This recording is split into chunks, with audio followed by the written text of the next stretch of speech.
Hi friends! The book I have for you today is called The Last Stop on Market Street. The Last Stop on Market Street is about a grandma and her grandchild, and they're going to go on a bus. Hey, what's that? Is that a wheel? It is. We need to add that to our list of things that have wheels. How do you write the word bus? Bus. What do you think it starts with? What's the first word in the word bus? Ooh, is it like bicycle? We wrote bicycle last time. B, U, bus. What's the last sound? What's that letter? Yeah, it's an S. Bus. These are all the things that you said and I added to. So far, things that we know have wheels. And wheels help get things from one place to another. Make the load lighter.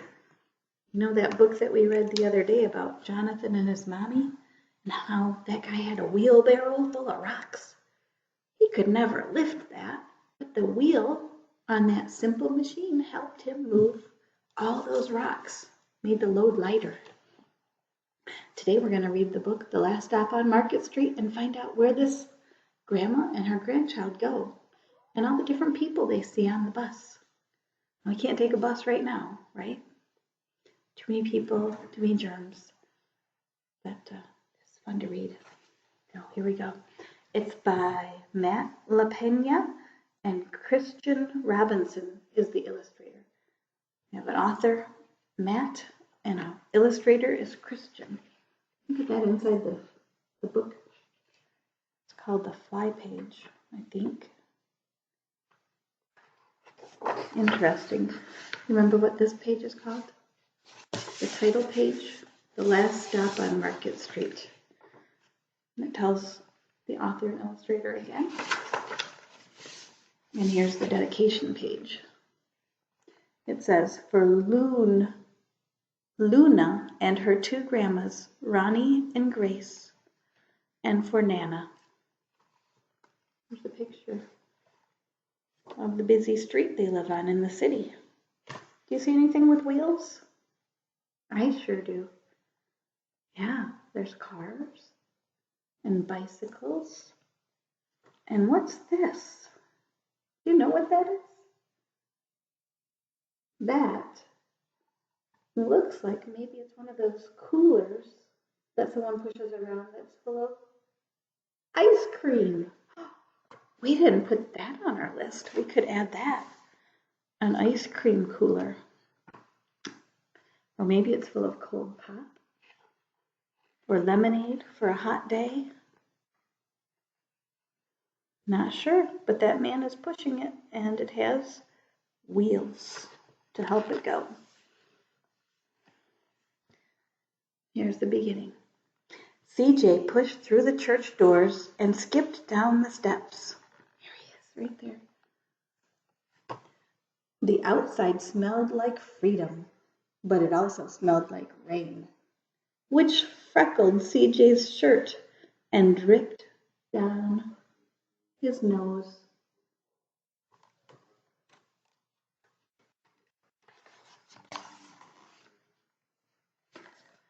He ducked under his Nana's umbrella, saying, how come we gotta wait for the bus in all this wet?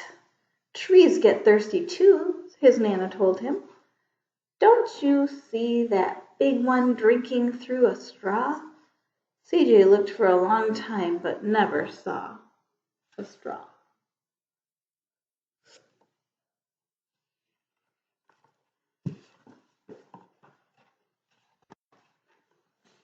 From the bus stop, he watched water pool on flowery petals, watched rain patter against the windshield of a nearby car. His friend Colby climbed in, gave CJ a wave, and drove off with his dad. Nana, how come we don't have a car?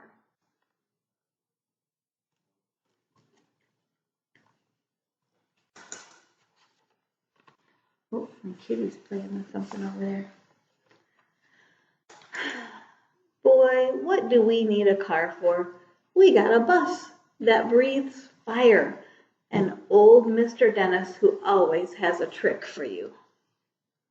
You see that on the side of the bus? There's a dragon breathing fire. And there's the wheels. The wheels on the bus go round and round. The bus creaked to a stop in front of them. It sighed and sagged, and the doors swung open. That's what I see, Mr. Dennis. What's that I see? Mr. Dennis asked. He pulled a coin from behind CJ's ear and placed it in his palm. Nana laughed her deep laugh and pushed CJ along. They sat right up front. The man across the way was tuning a guitar, and an old woman with curls in her hair, and she had butterflies in a jar. Nana gave everyone a great big smile and a good afternoon. She made sure CJ did the same, teaching him good manners.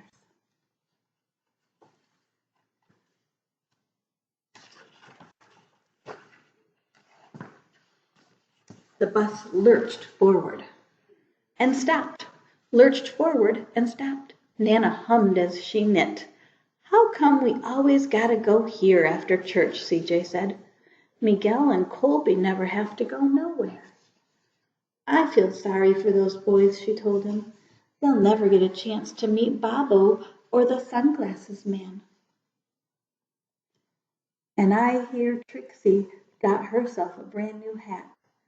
CJ stared out the window, feeling sorry for himself. He watched the cars zip by on either side, and he watched a group of boys hop curbs on bikes.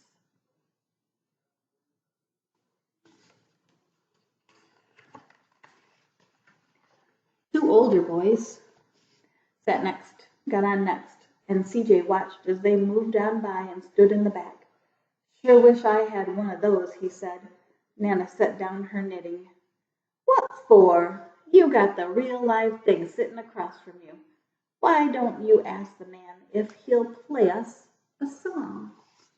And there he is, right there, the guy with the guitar.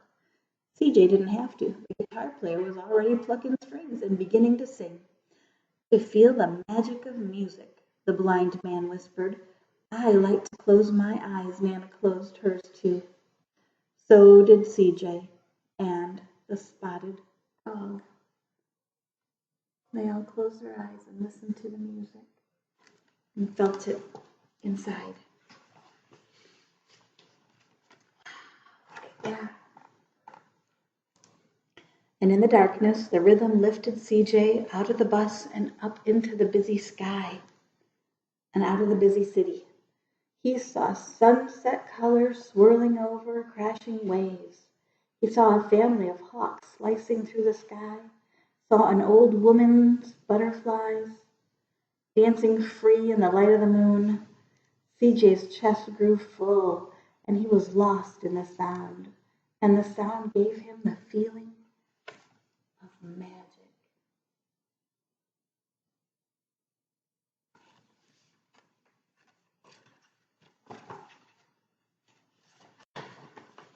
The song ended, and CJ opened his eyes. Everyone on the bus clapped, even the boys in the back. Nana glanced at the coin on CJ's palm. CJ dropped it in the man's hat. Last stop on Market Street, Mr. Dennis called.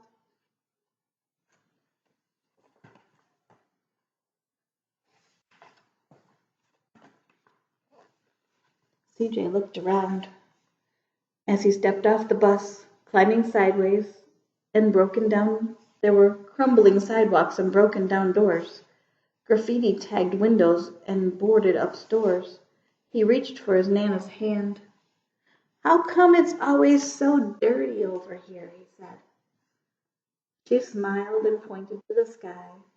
Sometimes when you're surrounded by dirt, CJ, you're a better witness for what's beautiful. As they walked along, they saw some people. Do you see any wheels? Yes, there's wheels on this man's wheelchair. And over here, there's wheels on the shopping cart.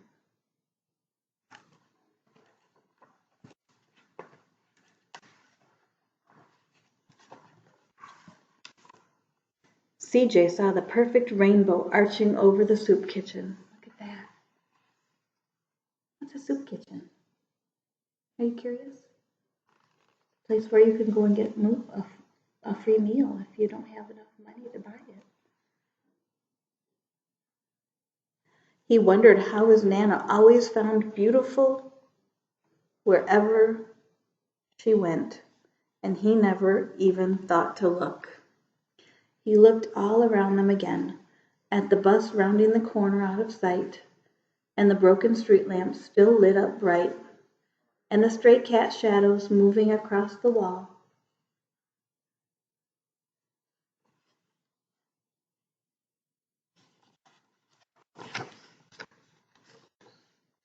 When he spotted their familiar faces in the window, he said, "I'm glad we came." These are all people he knows from coming there every Sunday after church. They come to the soup kitchen every week. These people are waiting in line for lunch. He thought his Nana might laugh, her deep laugh, but she didn't. She patted him on the head and told him, "Me too, CJ. Now come on."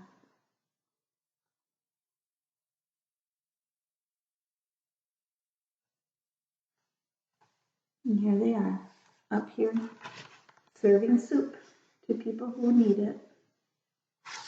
They're being really good helpers.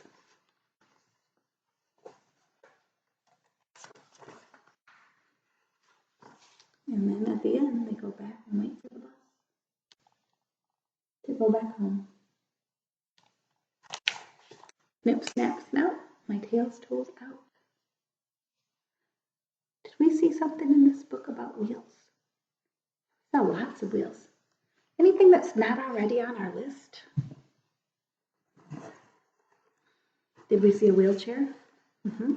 That's on our list, right? Wait a minute. Did I never write wheelchair on the list? I did not.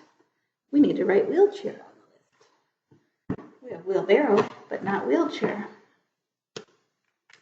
Okay, so we saw a wheelchair. Let's write that down. W-H, wheel, chair. C-H-A-I, chair. Last sound, R. Yep, wheelchair. Now, let's see. We saw a bicycle. We saw a bus. We saw a wheelchair. Is there anything else? Do you remember the shopping cart? Did that have wheels? Shopping starts with an S and an H together. That says, and then an O. Shop. Yep, P. Shopping cart. K-k-art. Shopping cart. Add that to our list of things that have wheels. I'll see you soon. Have a great day.